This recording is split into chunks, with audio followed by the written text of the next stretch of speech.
Hello, very good morning to all of you. Today we are conducting the webinar of Dr. Rushi Shahiwala.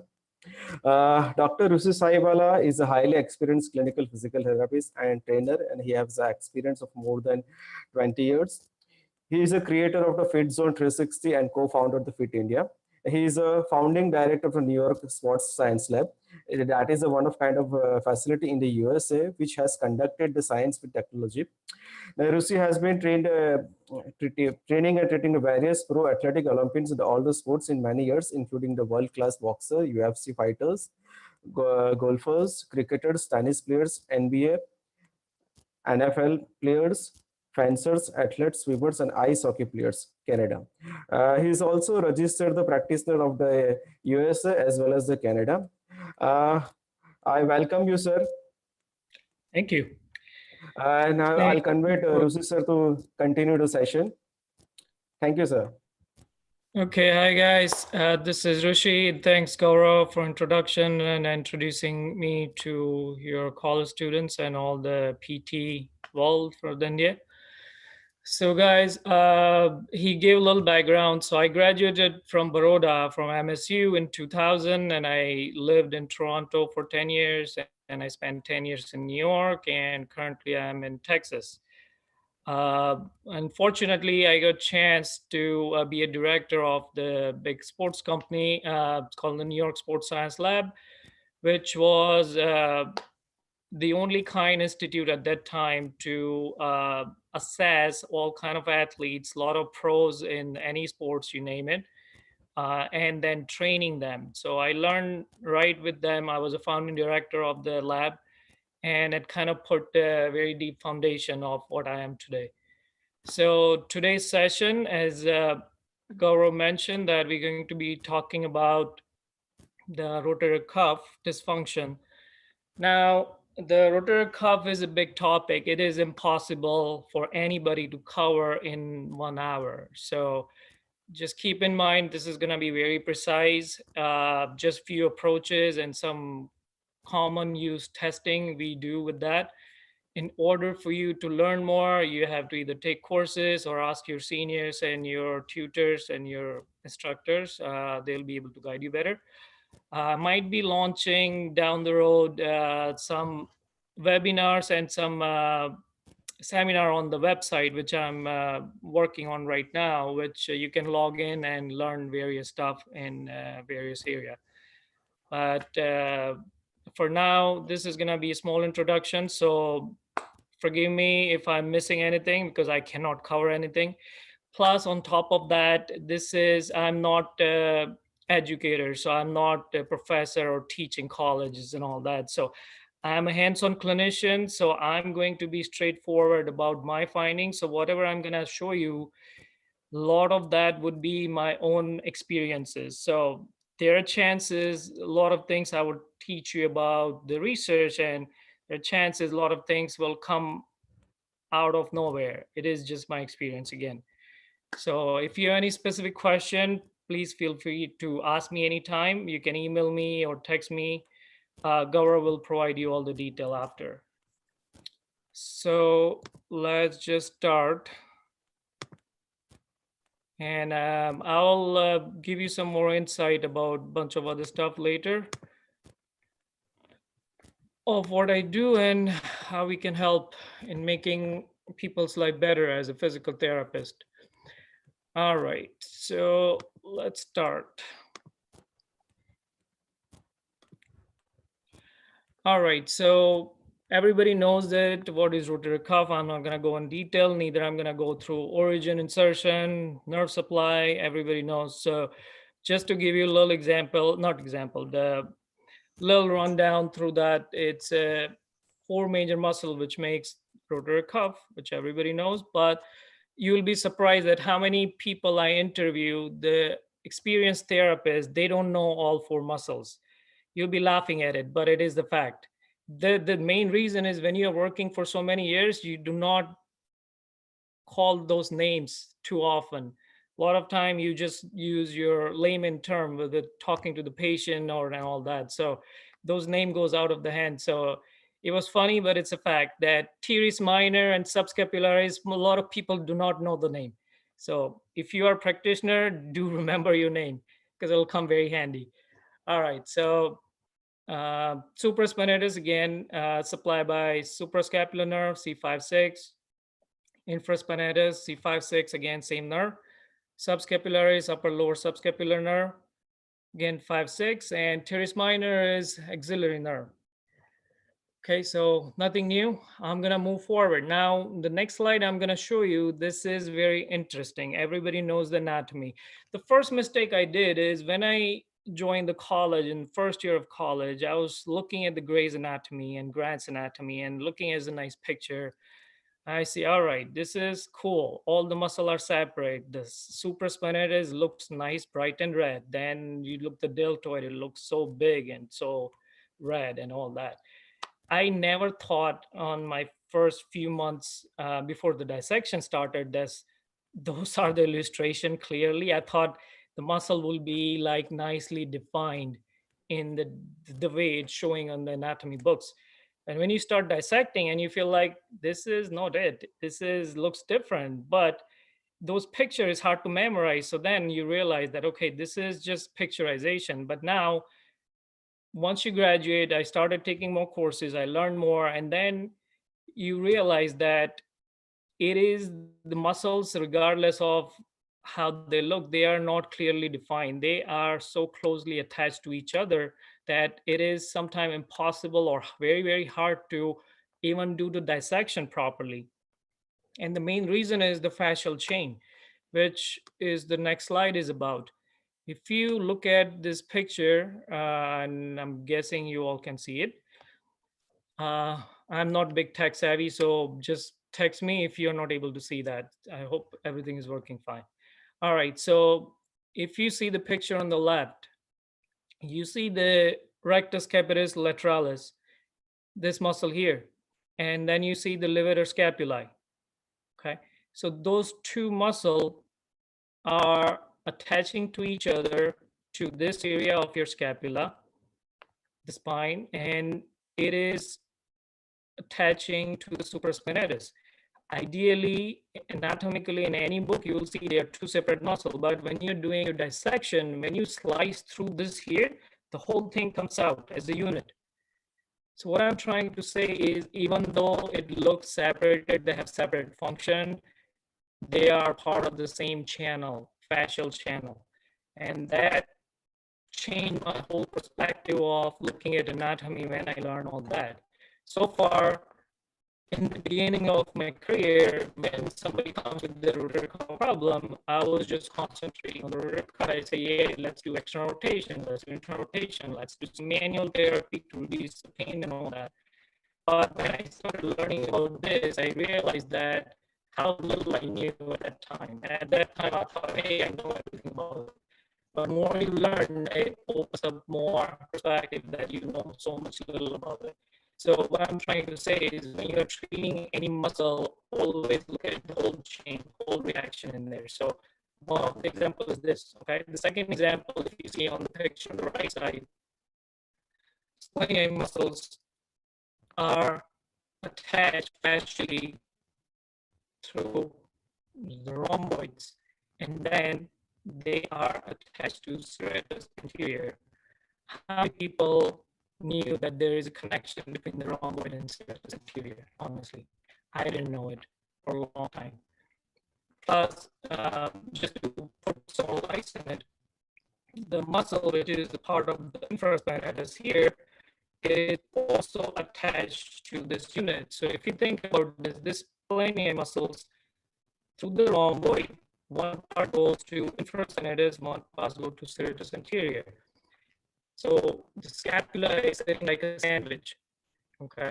And there are a lot of other fascial chain, but this is, for example, one other example is the upper trapezius. So when you're doing the dissection, and if you're going through all the plane properly, when you cut your trapezius muscle, the deltoid and the part of the lateral channel in the arm will come with it. So it looks like a whole long strand, starting from your neck all the way to your thumb.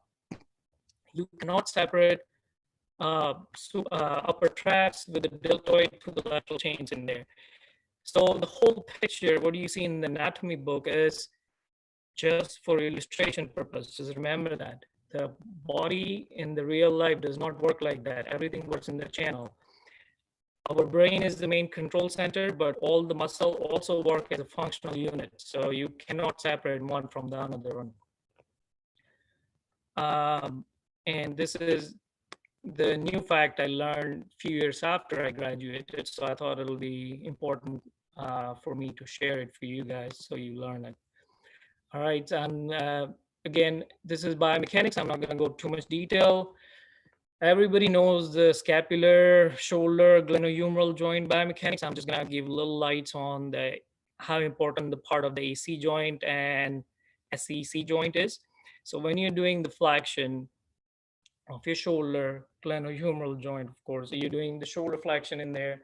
So 50% movement happen at the glenohumeral joint, which is your ball and socket joint. 40% happen at the AC joint, which is huge if you think about it. When you're doing the range of motion testing, how many people think that the AC joint is that much important in looking at the range of motion? So when you're just doing the ROM, active or passive, you always have to consider all the joint attached to it, your scapulothoracic joints, your AC joint, and your SC joint, your sternoclavicular and costoclavicular joints. So they all take parts in it. We have training system, the ligaments, the muscle, the capsule, everything keeps everything stable. But what I'm trying to say is when people with the rotator cuff dysfunction come to your clinic, and when you see that they are not able to increase, they are stuck here or stay there, we always start thinking, hey, maybe there is something frozen shoulder, maybe there is arthritis, maybe there is something going with the rotator cuff, but it might not be the case. It might be something stuck in the AC joint. Maybe it's not gliding well in any direction. It might be your SC joint that's not gliding well. That is kind of restricting motion and kind of throws you off that something wrong here, but it might be here. So the whole purpose of giving this idea is look everywhere. Don't look just at the problem site. Look away from it. Mainly when it's come to the hip and shoulder joint, they are very complex joint, and you cannot differentiate movement from one to other. So AC joint, SC joint, and everything deal with this, very, very important when you are doing the assessment. Let's go on the next slide.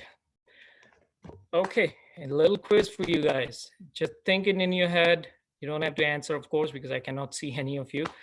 What is the most used rotator cuff muscle? And I know what most of people are gonna say. Most of people are gonna say supraspinatus, but it is the wrong answer. The most used rotator cuff muscle is the subscapularis. And I'll explain to you why later on the state. What is the strongest rotator cuff muscle? Okay, again, the answer is more or less, it's some infraspinatus, but mostly subscapularis. And what is the function of supraspinatus and subscapularis? That's the other question, which is common. When you're newly good, you would think supraspinatus is on the top of the shoulder. So what it does is does the elevation. Okay, it's fine. Subscapularis does the internal rotation. Everybody thinks that. When you start seeing a bunch of stuff in the practice, you realize that those are not the main function of it. The supraspinatus is a glider. So basically, when you're raising your arm up in the abduction, that muscle, and with the other, of course, group of muscle, it kind of pushes the head of the humerus down to the head. So you have the clear motion, and your head of humerus and tuberosity does not get hit to the subacrominal area.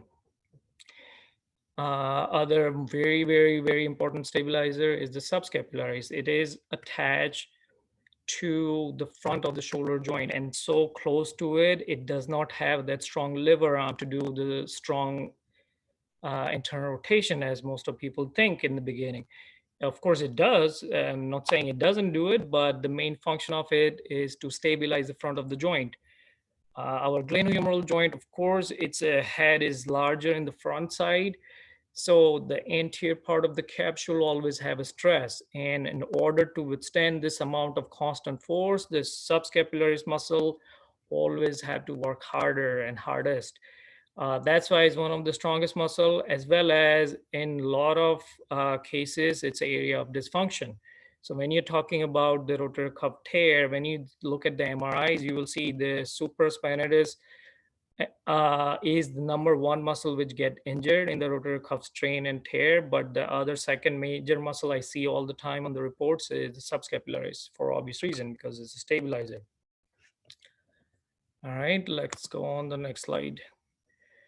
There are at least 20 to 30 cause I can think of which can give you the shoulder pain, but I'm just gonna go some basic in there so you get some refresher. And there are some points very important in that, which I'm gonna put some lights on it. So osteomalacia, it's a softening of the bone mineral density get less, vitamin D deficiency, using long-term steroid are the main cause of that. That a lot of time I've seen it that shoulder is the major area which shows some dysfunction with that. So a lot of people come with the shoulder pain when they have weaker bone structure, because shoulder and the hips are very highly utilized joints in our body because of the multidirectional motion in that. Osteonecrosis of head of humerus is the second point, which is also very common for people who are using the prolonged steroid. A lot of people steroid in terms of sorry, just give me 1 second, guys. Hello? Hello? Hello?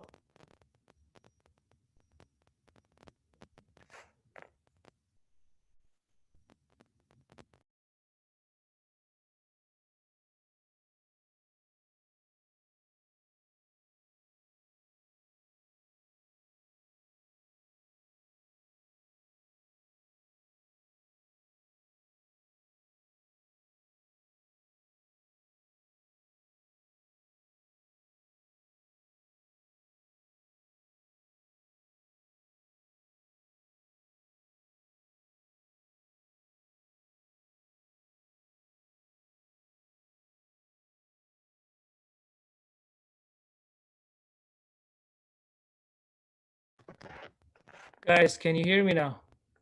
Because I got message that you're not able to hear me properly. I'm gonna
hello.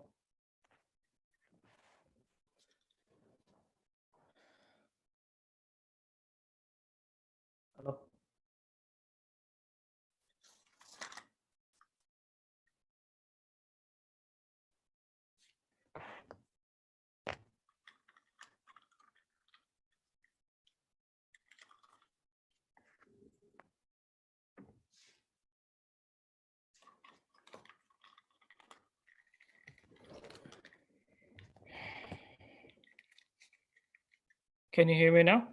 Yeah. Okay, wonderful.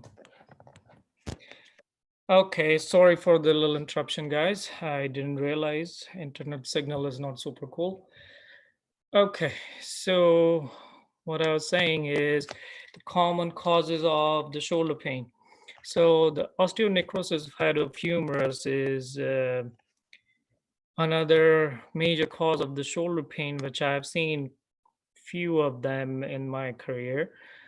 A lot of people take steroid for different reasons. They have some lung issues, they have some other systemic issue, and they have to take steroid. But of course, steroid has a major side effects of making connective tissue, bone, and everything weaker, osteoporosis, and then sometimes it also get osteonecrotic too. Um, CRPS, which everybody knows, it has a weird arm pain with different uh, sympathetic symptoms and all that. Shoulder pain is again major complaint. Early frozen shoulder, which even nowadays it is very hard to differentiate. When I see sometime they have all kind of weird symptoms, and you see they have weird pain, vague pain, movement restriction in the very different areas in there, and it's very hard to identify the early frozen shoulder. When it's completely frozen is different. You can check the capsular pattern and all that, but when it's developing, it can easily fool you of rotator cuff tendinitis, which I see all the time. Even the doctors and even the orthopedic, they sometimes miss it when it's acute. So when you see anybody with shoulder pain, think about all those things too. Common reason is osteoarthritis as well. Now, the important things which I was telling you about, referred pain from liver and liver toxicity is one of the major problem with the one of the major symptoms is the shoulder pain. Um, Most of people don't know about that, but every organ has a connection, because embryologically when those organs are developing and it's coming down in the pathways and settle in their own area, the whole pathway, it can get irritated. One of the liver, it start moving from top bottom, so one of the major area is this. Plus uh, meridian wise in the Chinese medicine as well as in yoga practice, if you look in detail, there are mind body connection. Every organ has some sort of emotional connection, which I'll show you the slide at the end. But what I'm saying is, I have treated tons of shoulder patient not touching the shoulder. I thought it was in the beginning that rotator cuff problem, which in the first part of career, I kept on treating, not getting results till I learned the visceral manipulation. That's where I knew that I have to look a lot outside and shoulder area and the scapular area. And chronic pain, one of my patient very recently I treated for 6 months, chronic shoulder pain. MRI was clear with the contrast, without contrast. All the testing were coming negative. No sign of cancer, still had chronic pain. All I did is assess his liver. It took me 10 minutes and I treated for 15 minutes and 100% better in one session. And that is the liver manipulation I did. So of course, there's you have to get certified, you have to learn all that, but visceral manipulation is something you should not neglect. I was very skeptical in the beginning about all working on the organs and how it's going to affect musculoskeletally, but it works good. So just keep in mind. Hormone imbalance is another major cause, because mainly lack of progesterone, mainly in the postmenopausal woman. It affects the myofascial elasticity and the mobility, and it affects the amount of pain. So a lot of time, the reason you're getting tear in the later age is common in the female after menopause is because of this hormone imbalances. Everybody knows about neural connections. When you have irritated nerve, brachial plexus problem, you can have shoulder pain, of course. And one major important things which I want to go through is medication. Cholesterol lowering agent has a major side effect of shoulder pain, which I did not know for many years. There is not tons of research on it, but this is commonly seen in practice. You will be able to find some citation of it too, but that's your research you got to do. Another major medication is high blood pressure medication, which probably half of the world taking it now. It's one of the major side effects is the shoulder pain. Anything which lowers your cholesterol have a generalized problem with the muscle pain, but shoulder pain is one of the major area which you see all the time. So keep in mind. Okay, so let's go through assessment. I won't show you everything, but I'll put some lights on every area so you just understand it better. First of all is the range of motion, which nothing new. All the PT student and experienced PT, they all do it. Active, passive, active assisted, all whatever you need to do. The important part I want to put some lights on is the total range of motion concept, which I learned when I started dealing with the athlete population, a lot of baseball players, cricket players, and all that. So what does it tell me more or less? When you're checking the internal and external rotation, most of people do in the neutral positions. They do like internal, external, and they just measure the goniometer and just check it down there. Ideal functionally, it should be done more at the 90 degrees. So you just use external, you check internal, you use the goniometer. For a long time, I used to just do two separate things. External, I measure, and then internal. But when I started seeing a lot of the overhead throwing athlete, whether it's a tennis player or football player or golfers, cricket player, you name it, when you start seeing that, even the swimmers, you will see that they have a lot of anterior shoulder laxity. So you start seeing that a lot of external rotation, so they can go all the way there, but they will have very tight internal rotation. And one of the reason, of course, is overuse of this posterior group of muscles. When you are seeing the range of motion, you always miss the picture. So what they in the sports world, what they're doing is they're doing more total range of motion concept. So they are combining external rotation with the internal rotation. So whatever the degree they comes in, they put that number on there and they compare with their non-dominant side. That's what gives them clear picture of it. Because sometimes it is okay to have that anterior laxity, mainly if you are a baseball player and if you're constantly throwing the ball like this in twisted motion, you are going to have that. It's not if and but, it's just a matter of time. And sometimes it is okay. So total range of motion, internal and external, both is equally important. Strength testing. Sorry guys, 1 second.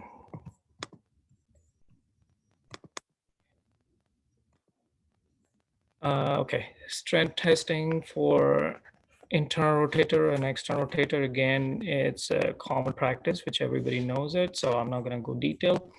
The important things I want to mention is the isokinetic. I don't think, as far as I knew, that they have the isokinetic testing device in a lot of colleges yet. A lot of research facility has it, and the big institute in US and all the other countries have that. Basically, what it does, it measure how much strength you can create. So they control the resistance going in, suppose internal, external rotation of the shoulder, and they go at the various speeds. So it goes at common practice is 90, 180, and 360 degrees. So you are moving your shoulder in different area, different speed, but the machine will not let you force the movement. It'll control your motion isokinetically. The best practice for that is we measure in the neutral as well as the functional practices. We measure in the 90 degrees of angle in both, and they kind of control it, and they want to see that how much force you're able to create, and you will see all the graphs and all. It's a lot of detail, so please check your YouTube videos. I'm sure you will get something in there. Posture and breathing, very, very important topic in shoulder when you're assessing anybody with the rotator cuff problem. Sorry guys, I'm clicking wrong. Okay. So just to give you a little quick example, as you know that the shoulder blade motion has to do a lot with your how your thoracic positioning is. Just watch me, okay? And people who are new or new grad, they have to see this. People who are experienced, they all know about it. But okay, I'm sitting straight right now, and just watch my shoulder going. Okay, it's kind of nice and easy. I have no problem at all. Now watch me when I'm slouching. Okay, I'm in IT and I'm spending my most of days in the computer, or I'm just sitting like this all day. Okay, or so what's gonna happen is I'm slouching. I'm kyphotic now. My shoulder blade position, scapular. I'm sorry, I use a lot of layman term for patients, so it comes automatically. Now watch this, and I'm not exaggerating. This is all I'm gonna go. I cannot go 180, which I can go now. But now, the minute I'm sitting, I can go up to here. And why is that? Of course, you're impinging your head of humerus in the subacrominal area. Changing your biomechanics is going to change the whole picture. So, when you are doing the assessment, do not neglect your posture. Again, it's a lot of detail to go to for breathing, but breathing has a lot to do with how your shoulder and your rotator cuff is going to behave as well. Most of people do not use, according to the research, the right side of the lung area. They have a pattern, and the pattern is more like this. So I'm exaggerating it, but try to understand my point. So this is the pattern. So they are underutilizing this area and overutilizing this part. Their whole structure changes from the toes to your neck to the shoulders. And how is it going to affect your shoulders? Imagine you are not using too much of this lung and your muscles start getting guarding, tightening. Is going to affect the whole biomechanics for obvious reason because of the connection of all the fascia and the viscera and all that stuff in there. So it's not the breathing rate I'm talking about, it's the type of breathing, whether it's diaphragmatic or upper respiratory or the lower abdominal, and how all the muscle are tight or weak. There is a whole, it's called postural restoration technique. Again, it's a big topic. I cannot touch all that. The other, of course, testing I do is orthopedic testing I do for all the rotator cuff, which I'll go on my next slide. MRI x-rays, which will give you detailed insight. Fascial palpation is something I unfortunately won't be able to show you too much here, but I will touch base with it so you guys understand how does it affect. T-band reciprocal inhibition, which if I remember correctly, I used to do it all the time when I graduated. And when I started treating patient, I didn't know much about the testing. The great book of McGee and the Kistner, which I used for my licensing, it wasn't there at that time, or maybe I wasn't aware. So all I knew is a couple of tests from the college, and I just found out that, okay, reciprocal inhibition. So if you're hurting somewhere, you just contract the opposite group of muscle that kind of relaxes. So that's my old school technique, but I still some time to confirm it. I do that. So basically what I do is if I feel like somebody has trouble raising the arm up, I put the TheraBand attached to somewhere hook and I try to pull it down. And when I pull it down, it kind of inhibit the supraspinatus. So a lot of time what I see after doing 5-10 times, I go arm up and you say like, hey, I'm feeling better. Then it kind of confirms my in my head diagnosis that, okay, they might have something going on with the rotator cuff. Again, it's not validated or proved. This is my own technique. So don't go looking for it. You might not find anything on it.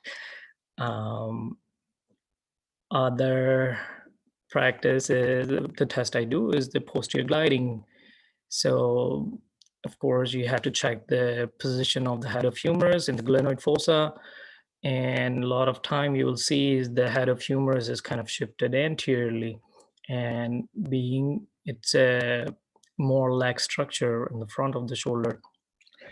So what you do is you take the mobilization belt, which I'm sure every PT in the world has it, and I'm just going to show you in the sitting. So you try your shoulder abduction first, and you say, okay, I have a pain here, I cannot go further. And physically, I see that the head of humerus is kind of shifted forward. What I'm going to do is I'm going to use the belt. I'm going to stick it right now under my butt, and I'm going to pull this. So the belt is pulling posterior and downward. And now I'm going to raise it. And I want to see if that is helping or not. If that is helping, that kind of confirms that, oh, maybe the shoulder either is not stable or the rotator cuff is weak enough to keep it there. So what is the use of this is my taping. So if this is working, then I'm going to start taping them with the posterior gliding. So it is important test to know, very easy to implement, and you can use for diagnosis as well as for treatment. Okay. Now the important part is the testing. It took me a while to learn. When I graduated from college, I just knew 1 or 2 tests of supraspinatus. I have to do the manual muscle testing. That's about it. When I read the book McGee, Kisner, Sullivan, all those, and the other bunch of other took courses, then I learned a bunch of other testing. Now, my problem is when I read something, I have to read every single word, every single alphabet in that. I remember when I was preparing for my license exam in Canada, I read at least hundreds of tests for each joint, not hundreds, but each joint had tons of tests. And the main confusion came in was which one to apply in the real practical scenario. Okay. Small example, when you're doing the trading and if you know how to do the stock trading, you learn the technical analysis, and there are so many technical indicators. So when I started doing that, I know so many of that, I didn't know which one to use when the time come to do the stock trading. So same thing. What my whole meaning of saying this is, when I started learning all, I got more confused because I didn't know they're testing. One time I used one test, second time I used the other test, and I was getting confused. And then I realized that confusion was not only mine, there was a bunch of people were going through the same confusion. So I was glad to learn afterward. It's something called a cluster testing, which it means the one test sometimes is not enough. Some tests are more specific, some tests are more sensitive.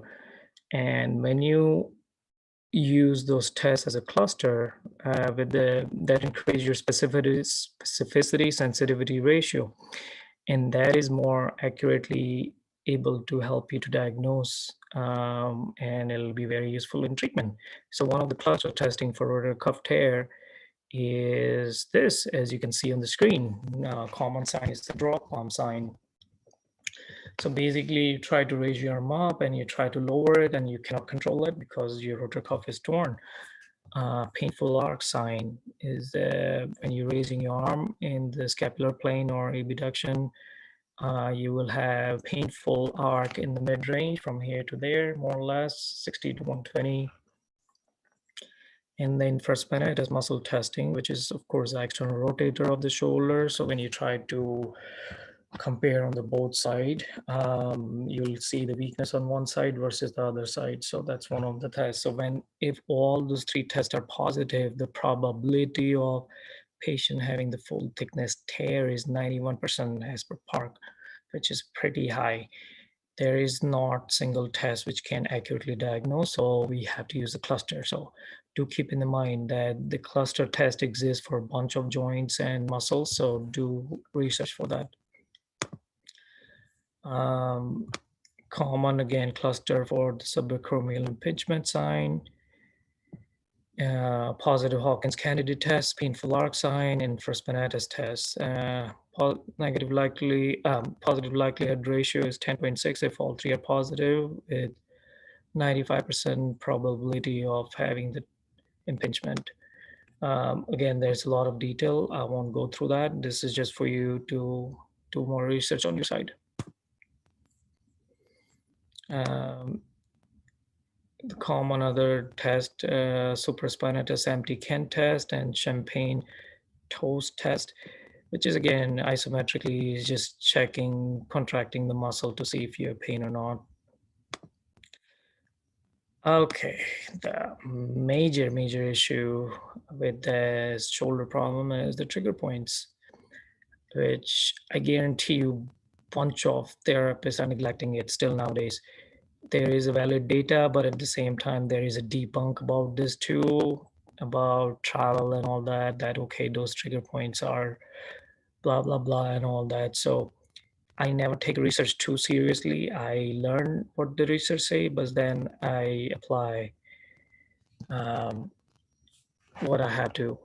Sometimes the research say don't do that. I still do it because my patients likes it. So use your own judgment on that. If you look at all those area on the pictures, you will see this is a referred pain pattern for different group of muscle in the shoulder. If you see the pex minor, so a lot of time they have tenderness here, and you see the pain goes down all the way to the middle two fingers, last two fingers. Okay, now let me show you other picture. Let's dorsi. Look at this. It start here, and that also goes down in there. Okay. When you see this kind of pain pattern and somebody that they're having finger pain in this too, what do you think of? You will think of most likely they will a learner problem or something. But always look for the trigger points. I have treated tons of clients, mainly the fighters and the boxers. They get better in 10 minutes of trigger point therapy. You can use your hands-on treatment, or you can do the dry needling if you know how to do it. This is one way of doing. So supraspinatus again has a referred pain pattern. It goes down all the way.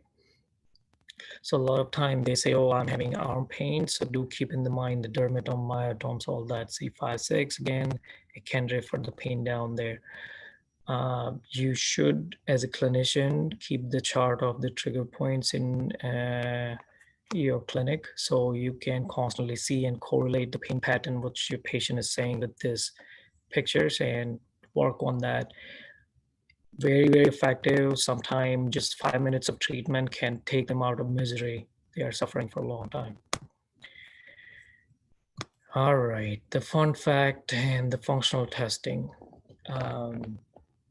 I just briefly talk about the isokinetic strength testing to you guys a few minutes ago. And I also mentioned that we check clinical setting at a different angle. So we go in the neutral, we go at the different speed, 90, 180, 360, we go at 45, and then we go at the 90, which is the most functional for overhead athlete.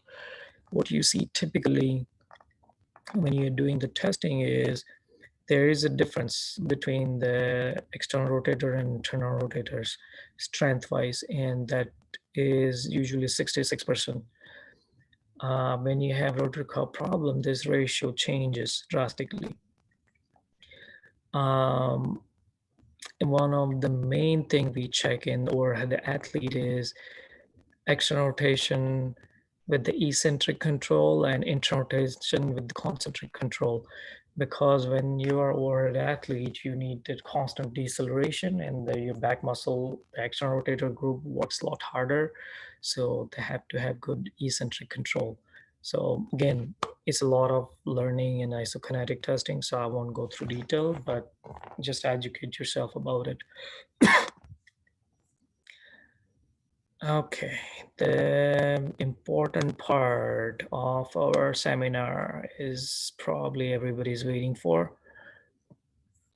Let's see what time, so I know. Okay. So I will touch base with all the techniques a little bit in detail, but I cannot go through it because each technique itself is a couple of days course. I have learned all that, and I have taught in Parul at Baroda as well in the past, and hopefully next year or this year, if things gets better, I'll start coming more to teach more stuff. So watch for that. For now, I'll just give you a little idea. So the number one treatment, which is not number one, but one of the method is if somebody is going with the shoulder pain, um, do they get any better with the manipulation or not? So there is a cluster test for it, and it's called the clinical prediction rule, CPR. So do search for it in the Google. You will see tons of topic in there. There are clinical prediction rule for diagnosis, a lot of stuff, as well as for treatment. So this is one of the rule. So if your pain-free shoulder flexion is less than 127, shoulder internal rotation is less than 53 at 90 degree of abduction, negative NIRS test, you're not taking medication for the shoulder pain, and symptom are acute, subacute, so less than 90 days old, then the success rate of cervical thoracic manipulation in treating the shoulder pain is 100%. So as I said, like the posture affects your shoulder pain. So when you are running through the bad posture, sometime just doing the one manipulation or two, if you're following all those criteria, it can take care of your shoulder problem. You might not even have rotator cuff dysfunction as a lot of time you think. Sometimes it is just, you just have to follow this rule in there. And it's very, very accurate and effective. I have tried it multiple times in my clinical setting, and I found it's very useful. Again, you have to learn how to do CT manipulation, which is not in scope right now. Okay. Let's start soft tissue mobilization, myofascial release, and some induction technique. And then we'll talk about some other stuff in there quickly. Okay, now. Supraspinatus muscle, right? So if you remember in the second slide, I said the supraspinatus is connected with your levator scapulae fascially, and then it is attached to the tuberosity here. The supraspinatus runs through this tunnel here. When you are experienced clinician, you will be able to palpate that easier, but when you are new, it'll take some time for you to learn it. It took me a lot longer to learn all this thing, but your hands-on skill is very important. I've seen a lot of clinicians wear gloves all the time, and to be honest, as far as hygiene concerned, it's okay to wear that, but you will not be able to palpate clearly. My strong suggestion, just wash your hand, but do the palpation properly. So the first thing you have to do is you have to palpate the belly of the supraspinatus behind the spine and here. And when you are putting your hands on the belly of the supraspinatus and you going side to side, front and back, and you're comparing on the both side, just try randomly it your family and all that stuff. You will see if your dominant side on, like suppose right side versus the left side, you will see some difference. You feel like your muscle are hypertrophy or tense. The upper traps is the major muscle which is covering it here, so you have to go at the depth. So when you put your hand in there, you just apply a little depth. So you have to press it, okay? And then you just slowly, you just move side to side, front and back. And close your eyes, feel it.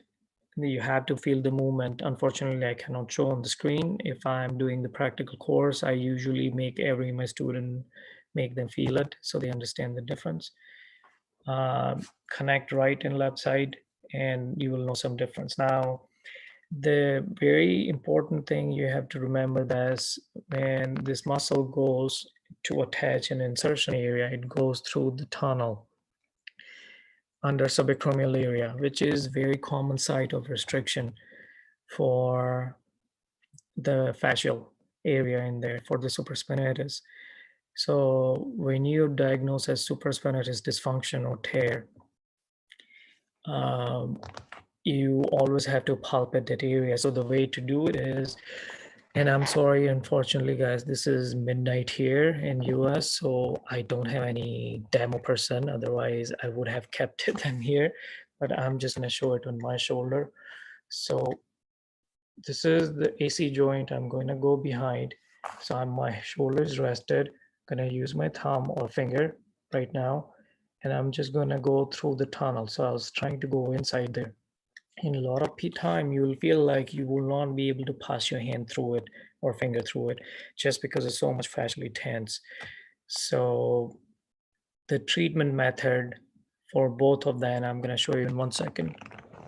Other common area of palpation is the insertion point here, the tubercle area. And a lot of time, this area will be tender. Mainly if you have any kind of partial rotator cuff tear, you'll always find is tender around here, this area.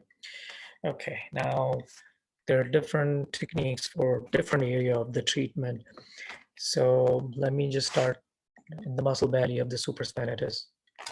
It's a myofascial, the first one you see here. That's what I use. I use my thumb, okay? I'm gonna put right in there. And it is hard for you to imagine, but imagine I'm just laying down, okay? And my therapist is putting the finger in there. What you have to do is passively hold the arm and try to move forward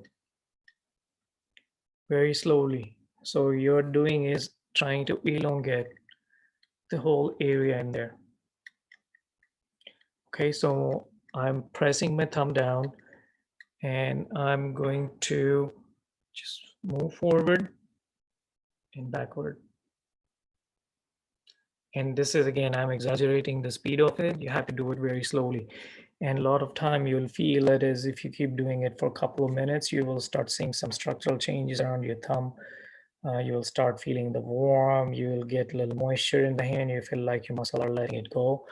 That would happen only if they have restriction. So the palpation skill is the must. For the technique to see under the tunnel here, you put your thumb, you palpate between your spine and the clavicle, you try to go underneath the tunnel.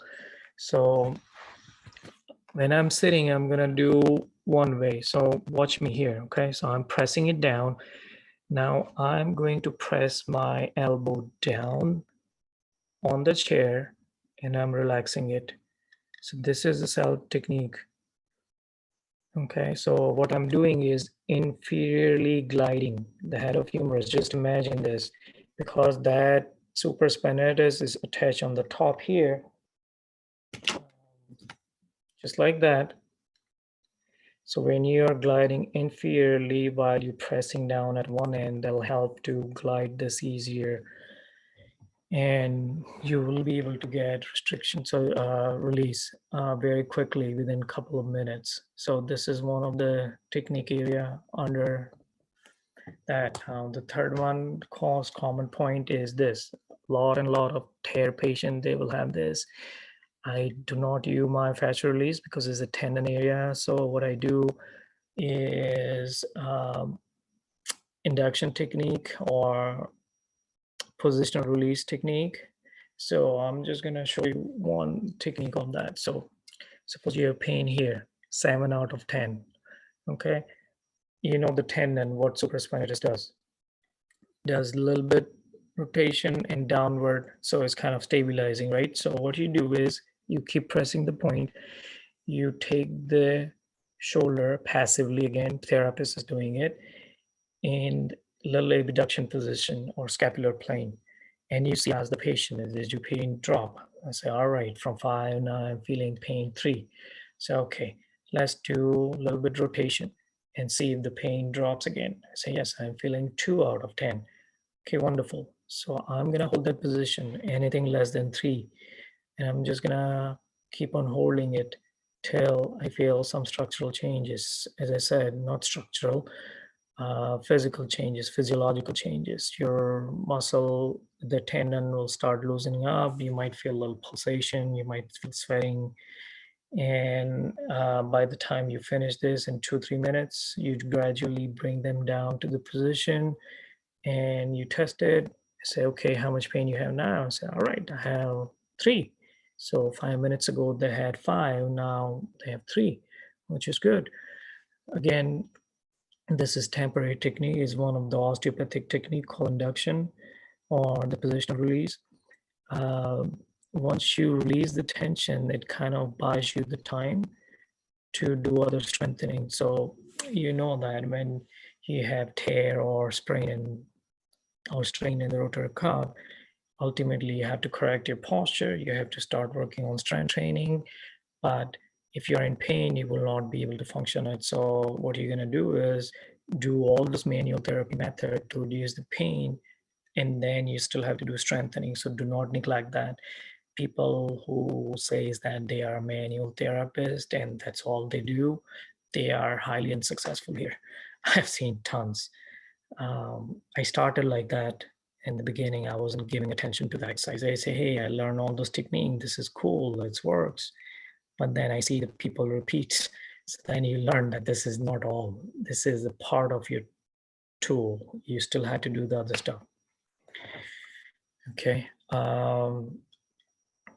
Looking again, I'm still working on this areas.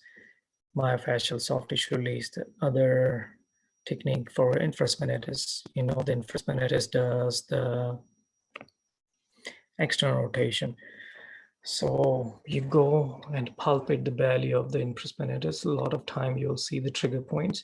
So if it is a trigger point set up in there, you do the trigger point release, which is almost like induction technique, which find the most sore point and you just hold it and put your muscle in the relaxed position and see the thing changes. A lot of time, if it's small trigger point, it gets better with hands-on.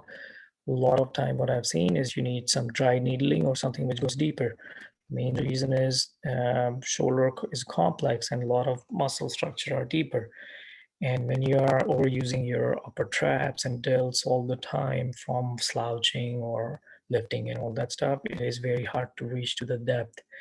If you're an experienced clinician, you will be able to reach to the depth. Otherwise, dry needling is the best approach. Okay, so one of the techniques I will show you is the infraspinatus. So I have a soreness here. I was just doing some push-ups here. So I have tender point here. So 8 out of 10.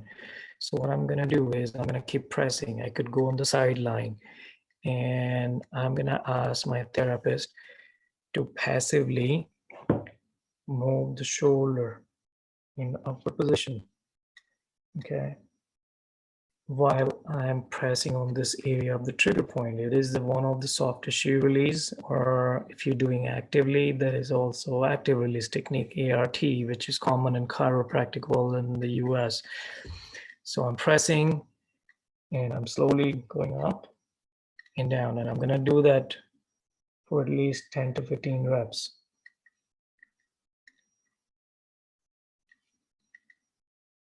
Okay.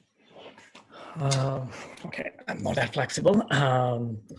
So what I have to say is when you are doing any kind of treatment, whether it's a soft tissue or myofascial, always think 3-dimensional.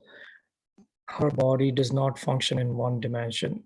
You releasing this is good, but then you try to move around a bit and try to see if that is helping you or not. Okay. Other important thing I have to mention here is, if you remember the connection between the levator and the supraspinatus. So when you're working on the supraspinatus tendon, whether you're doing myofascial or soft tissue work, do not neglect the levator. A lot of time the levator are hypertense, overuse from all the bad posturing and all that. Treating only supraspinatus, it'll never give you the full results. So work on this area to do your soft tissue work, stretching, strengthening, whichever you're trained in, but do not neglect that. Okay, the manipulation part which I explain here. Cervicothoracic manipulation, if you're following on all this criteria, it helps to a great deal. Sometimes doing the rib cage technique and thoracic manipulation also works great. It all depends on the experience and the finding. I cannot emphasize more in dry needling and acupuncture because it is very useful clinically. I use it all the time and is very successful. The only problem in US, they don't pay for it, the insurance companies. So it is sometimes hard to convince patient to pay for it. But in India, it might be a different story. If you're charging for it and if they're ready for it, go and learn it and start using it because it is very effective and the right people. Another common technique I use, Graston or IESTM, instrument-assisted soft tissue mobilization. This one is given by Jatin. So if you're listening to that, thanks for giving this. He made the tool. He's in Surat. So if people who are not familiar with it, it's kind of basic metal tool. The person who invented it, he had no therapy background. He just was working out at the gym and somebody was hurting. He started working on it and he felt better, the person. So he just did more research and he found out this kind of tool is very useful. It is used by old Indians many thousands years ago. It is used by Chinese called gua sha technique. So it is used by the Greeks. So it is nothing new. They were using different things before. They were using either a stone or horn of buffalo and other stuff in there to release the fascial tension or muscle tension and all that stuff. Now we are using the steel tools. So just to give you a little example, if you are suffering from a lot of rotator cuff and if you don't know the palpation scale, at least the basic things you can do is use the tool. And again, I will not show you the technique, you gotta learn it. But one way of applying is go on the bare skin and you can just start working on it. Fascial fanning, it's called. And that kind of, our skin has a lot of receptors. So sometimes the rubbing on it or doing the skin rolling, it will relax the deep internal tension. If you're a clinician, have you seen that sometimes people come with the pain? All you do is just hold it like this and all of a sudden they feel better. So psychosomatic issue has to be considered at the same time. Our skin is highly have a lot of receptors. Do not forget that. You do not go deep in any kind of techniques, which a lot of people think they have to crank yank them out and they has to feel pain in order to get better. It's not a fact. When you're looking at osteopathic techniques, most of the techniques are very gentle. Whether you look at the induction or you look at the muscle energy or you look at the visceral manipulation, skin rolling, craniosacral therapy, and all the myofascial release, this all are osteopathic techniques. It's very gentle form. Chiropractor, which my whole life I work with them, they go more aggressive and they do joint manipulation as grade 4, 5, and all that. As a physical therapy, we fall in between. So sometimes you use gentle techniques, sometimes you do hard techniques. So select your client, know them well before you decide what kind of treatment approach you want to do it. Neural technique, it's a lot of detail. I cannot go through much in there right now, but basically a lot of time I've seen when you have constant shoulder pain and you think that's a rotator cuff dysfunction, doing the proper stretching of the brachial plexus, the nerve flossing and all that stuff, that will release tons of tension in there. And there is a manual technique around the brachial plexus, the median nerve, ulnar nerve as well, which again is a course and you have to learn. You just basically releasing the fascial tension which around the neural sheath, and that takes care of a lot of pain in there. Skin rolling technique, which is most of people probably not aware of it. It's not super popular either. Basically, what they do, as I told you before, that skin has a lot of receptors, and that has direct impact on how the muscle underneath gonna behave. So a lot of time, the skin rolling technique is you hold the skin, you roll. There is a technique, but you roll in the certain direction, and you just hold the skin. You don't even go on the muscle level, and that kind of let go all the muscle because of all the neural supply which goes from the skin to the muscle. And releasing this, it helps tremendously. So one of the way I do it a lot of time, even if you don't know the technique, you can try it, nothing to lose.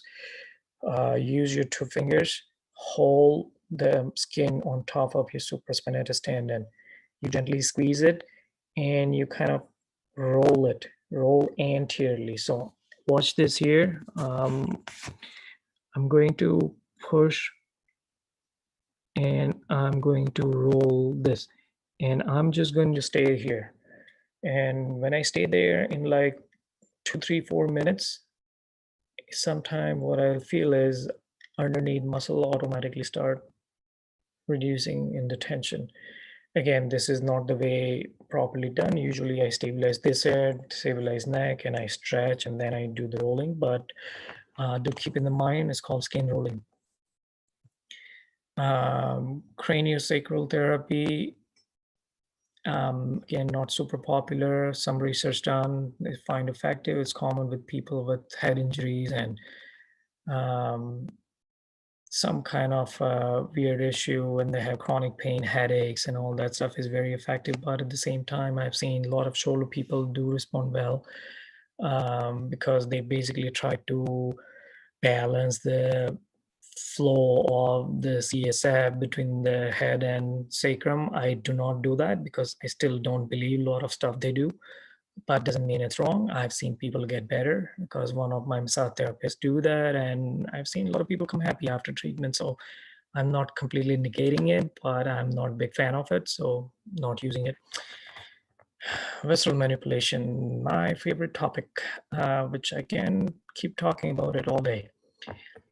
I briefly mentioned in the beginning that visceral manipulation can really be helpful, and a lot of time working on the liver, it can take care of the shoulder problem, which a lot of time people thinks that it's just a rotator cuff issue or the arthritis or labrum issue. There is a diagnosis method, but one of the treatment method is you basically making the patient sits and you come behind them, and I'm just going to show you underneath. You put your fingers, the padding of the fingers, okay, you put it under the liver. Now keep in mind that liver is the largest organ of our body. It's the heaviest. It does a lot of cleaning in our body. So a lot of toxic substance which we create, whether you're drinking or you're taking a lot of medication, everything gets collected here. And then we have the bile and the hepatics and all that stuff, the gallbladder. The liver has a straight connection. If you see the next slide, is this, if you have seen the Inside Out movie, you will see the anger weakens the liver. So people who have tendency to get constantly angry, their liver weak, they get weak liver. Fear hurts the kidneys. Stress weakens the brain and the heart. Anxiety hurts your lungs, and worry affects your stomach. It is very straight body-mind connection. So liver is the root for anger and frustration. So people who have tendency, I've seen this in a lot of CEOs and the hedge fund dealers, the stock traders, they have so much anger, frustration, their liver always gets stuck in certain fascial plane, and then they come with the shoulder pain. And when I know what the profession is and what kind of stress they are in or anger they are, I don't even do too much assessment in the neck and shoulder. I straight go on the liver. And most of the time I find something in there. So just to give you a little explanation, just the way our physiologically our body moves, front, back, side, like the shoulder joint, right? Our liver has physiological motion. It moves front and back, it moves tilt side to side, and it rotates around the axis as well. that movement is so tiny that you cannot feel it unless if you are super experienced in that. It's very, very tiny. Your mind has to be there to feel it. For a long time, I thought it was all humbug when they were teaching me. I took course after course. I spent tons of money. Even till my last course, I was thinking I was stupidest person on planet to take this course and go from my beautiful PT practice to go on this kind of visceral manipulation. But when you start learning stuff, when you start seeing the changes, then you believe it. Then a lot of research coming out at the top hospital in UK and all that, and their finding is very effective. But what I'm trying to say is the liver manipulation. So let me just show you the technique instead of just talking. So one of the ways, so imagine I'm the therapist hand and I'm coming from behind. I'm just going to use my top tip of the finger. I'm going to hold my liver in my hand. Okay, and I'm going to ask the patient to lean forward a little bit. So basically, his whole liver is in my fingertip, not top. It's more like a petting of it. And I'm going to stay there. What I will feel after a while is the liver start moving. It'll feel like it's floating. It's almost like the paper boat floating on the water and the staying. It just feels like it's going everywhere, and then it reaches the calmness, and then you'll feel as your fingers can go deeper and deeper in there, and then your liver eventually, if you know how to do it, balances out. And immediate results you will see, you ask them to raise shoulder up and you feel like, shit, this is good, I feel a lot better. I didn't touch the shoulder, I just worked on the liver because it was fascially, everything was restricting. Emotion, medication, alcohol, everything traumatized the liver. So watch for it. This is one of the example. Then again, even the spleen, your heart, your lungs, everything affects your shoulder as well. So you have to know what you're doing, but this is one of the way I think it's useful. Now I'm just going to quickly talk about some exercises, which I'm sure everybody knows it, but there are certain things I don't know how many people in India are using, so I want to just put some lights on it. So kinesia taping, I think, is getting popular now, but one of the method of stabilizing or mobilizing or activating is you tape in the different areas. Just gonna take some courses to learn proper about it. One of the most common things I use for shoulder rotator cuff problem is the body blade. This thing, it moves it. Okay. So one of the training I do with this is when your pain start getting better, you put them in a different direction and keep moving this. You can change the angle. You see what I'm doing? So basically they'll help to Rushi improve your. sir, hello. Yes. Can Yes. you off your share screen so people can view your videos and all? Turn off your share screen. If PPT is over, just turn off your share screen so PPT can people can have a full view of yours exercise and all. Okay, hold on. Turn off my share screen, you said, right? Yeah. So yeah, it can be minimized. Okay. All right. Yeah. Thank you. Can you see me now? Yeah, it is. Okay, wonderful. Okay. So again, what I was showing is, I'm holding upside down the body blade. Okay. So as I said, like I do a lot of endurance training with the shoulder problem. So you go on different angle, you can go on functional angles in there, and I'm just moving it. Okay, a lot of people, they just love it. They want to keep doing it. It's the easiest thing. It is very old method. There's nothing new with this, but it is useful. I use it all the time.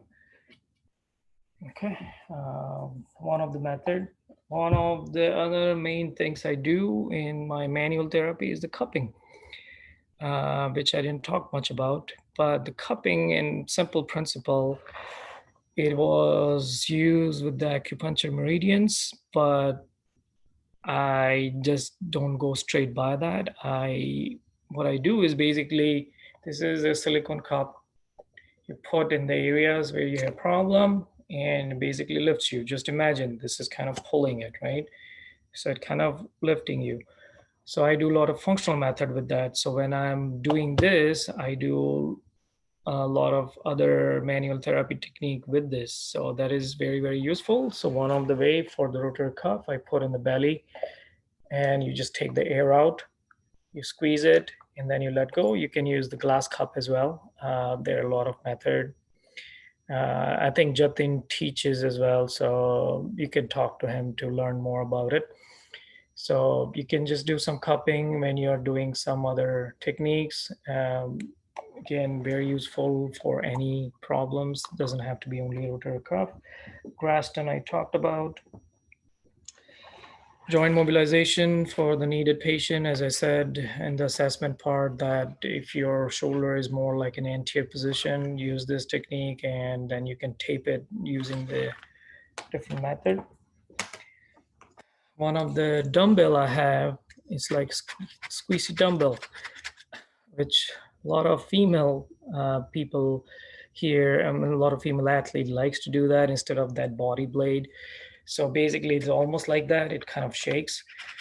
Okay, so I use this a lot of time for my patients for endurance training as well, as you can see. Then I go on different angle, different direction.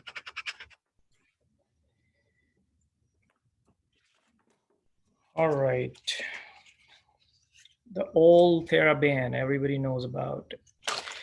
Every single one of us probably do the external rotation shoulder that keeps on yanking and yanking when you have shoulder problem. How many people do really give attention to what you're doing with that? Do you really think your shoulder muscle is weak or the problem somewhere else? You gotta think about it. Do not just keep yanking on the TheraBand and keep doing this stuff, which everybody loves doing that. There is one proper way of doing it, which I'm gonna show you now, okay? See, this is a small pillow, or you can use anything you have. This is my loop band. So when you're doing the rotator cuff, you hold the pillow underneath. I'm making sure I'm not hiking, and I'm doing this. Okay, why do I keep the pillow or any kind of rolls underneath? Any ideas? Okay. Now, when you are just doing this, you're applying a lot of compressive forces. And always remember that when you do the tug of war, always the strongest one, it always pulls more. So in our rotator cuff case, what do you think, who does the external rotation? The rotator cuff are tiny muscles and compared to the deltoid and packs and other stuff in there. So when you're doing this internal rotation, your packs and delts are taking over. When you're doing the external rotation, a lot of activity is done by the packs and middle traps and rhomboids and all that stuff in there. What I'm trying to say is when you're using this pillow like this or any kind of roll, basically put those bigger muscle at a little bit mechanical disadvantage, and you can concentrate more on the rotator cuff part. There is no way to isolate that. There is not research on that. They're okay doing this. Very theoretical, but I've seen it's work very well for people who can get better by doing the proper technique. So this is the proper technique of doing that. So do start implementing that in your routine.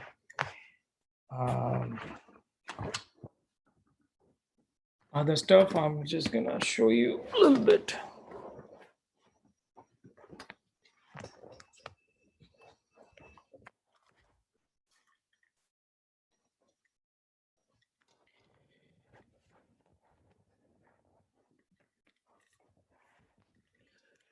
Okay, as you can see, the closed shin activity is equally important for any kind of outer cuff problems in there. So a lot of people just yanking, but do keep in mind you have to attach the ball. I'm pushing my shoulder blade backwards, so I'm completely protracting step, and I'm going to do any kind of ball you can use. You can use softball, football, whatever you have it at the, and you can do different alphabets.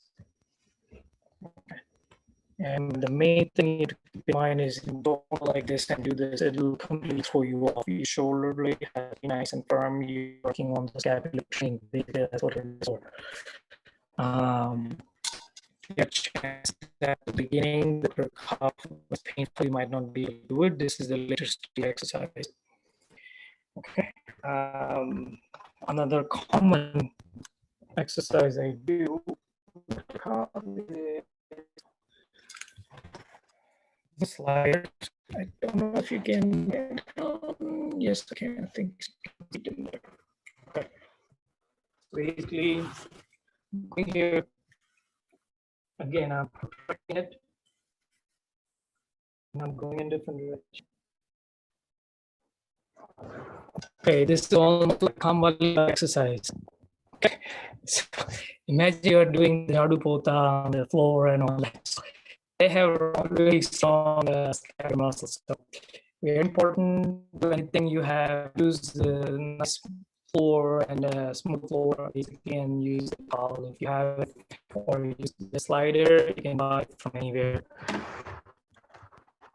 Okay, so that's about it. I think in terms of the rotator cuff, there is a lot more to talk about, but I cannot do this in that short amount of time. Again, I can work on 3-4 days course when I come next time.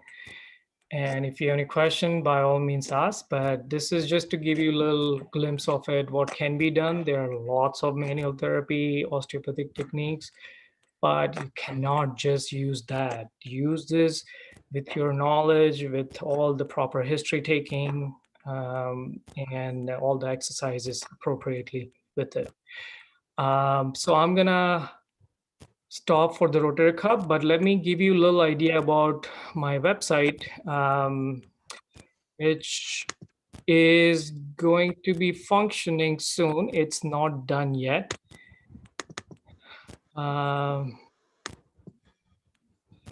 It is going to be live. It is on right now, but it has a lot of modification it needs. Slide. Okay, can you see this, Gaurav? Yes, sir. Okay, so it is called the Fitzone360.com. I will try to see if that works.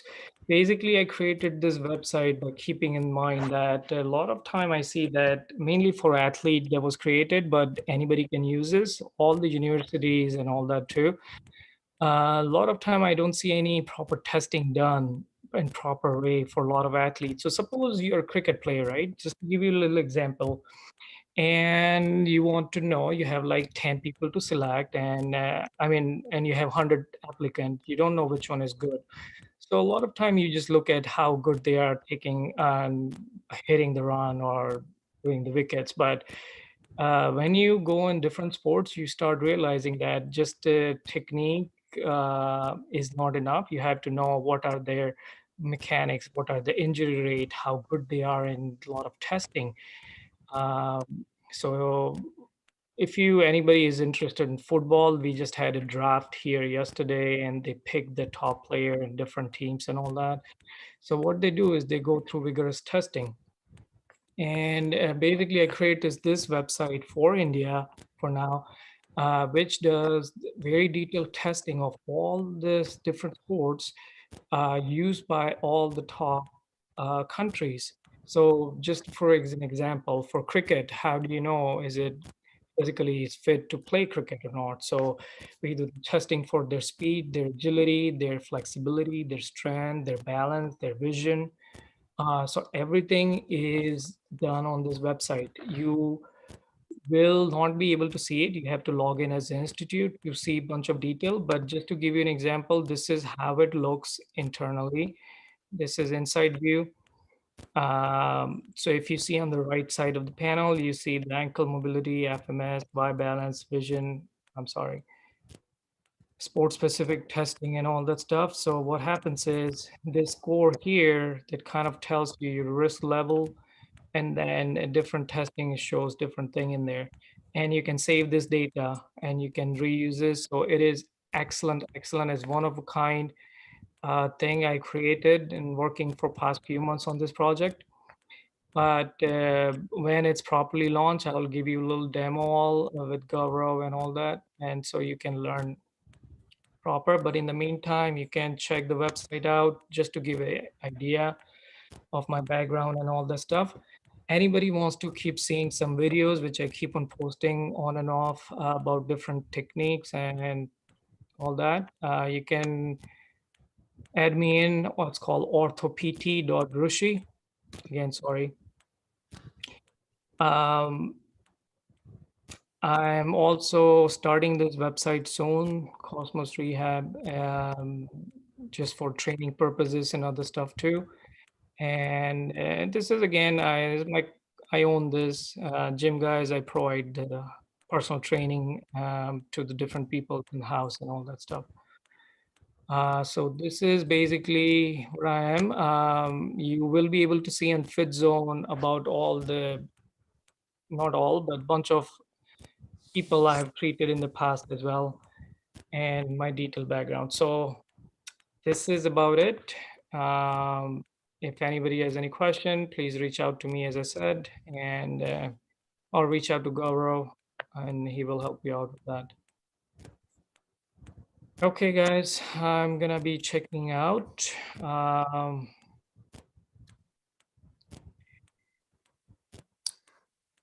Anything, Gaurav? Anybody has Just a anything minute, right sir. now? Or One, there is a question. uh-huh. Madhuri Gogari. So one question is that uh, what are the substitute in the case of hormonal imbalance in menopausal women? What are the Substitute in the case of hormonal imbalance in menopausal women. what are the substitute? Yeah, in case of hormonal imbalance in menopausal woman. It's it's a not simple answer, so I cannot just say it. Probably ask her to email me. I can email her better. It's a lot behind this. It's hard to explain the science behind it and all that stuff. What you can take is you gotta talk to your doctor in terms of what to do with that. But basically, it just changes the elasticity of the muscle, and muscle are more ready to break down when progesterone level changes. So that's why it's common. I've seen it in women after menopause to have the rotator cuff issues and all that stuff. Um, Changing biomechanics posture would help somewhat, but putting some loads on the tendon at the right timing on top of doing all the hormone treatment and all that would be the proper approach. But it's a lot detailed than that. So ask her to email me and then I can Sure, write I'll it. do that. Yeah. Thank you, Rushi sir, for your wonderful session. I'm just much thankful from the on behalf of all Parul University Faculty of Physiotherapy. Thank you, sir. Thank you for this wonderful session. Thank And you. we have also we are wishing all the best to your future project. That is the Fitzone and 360. Yeah, check it out, guys. It's a lot in there. Again, you will not be able to see unless if you log in, but I will provide some demo on that after. It is useful for anybody. It's not only for institute, any individual. So suppose if I think that what is my fitness level, I can test myself in that and I can score my data and I can keep on checking it anytime I want and compare it as well. Plus, I forgot to mention that if you have a team, so suppose Gaurav, if you're supposed to have a cricket team and if you want to compete with the team of Baroda and you want to know how fit your teams are, you can do the testing for all the teams and it compares the data of each team member. So suppose Gaurav has a better reach in certain direction than somebody else, or Mr. X is the fastest runner out of all. So that way you can decide maybe what kind of position to give to that player as well. So it is very useful tool to know your weakness and strength in the team as well, plus your progress. When you're working out, if you find that you cannot even jump and you have to do that, then you work on it and you compare it after, you compare with your past data. So that has very good comparison tool for your own progress as well as for your team member. So it's very, very handy regardless. It's just not because it's mine. I'm saying I have got this information from a bunch of other stuff I have dealt with in the past. That's why I created the whole thing. So, all right, guys, Okay. Thank you, gotta sir. Thank you so much. no problem. Good Good luck night. with everything. Hopefully, everybody stay safe in this coronavirus area, and we'll see you around.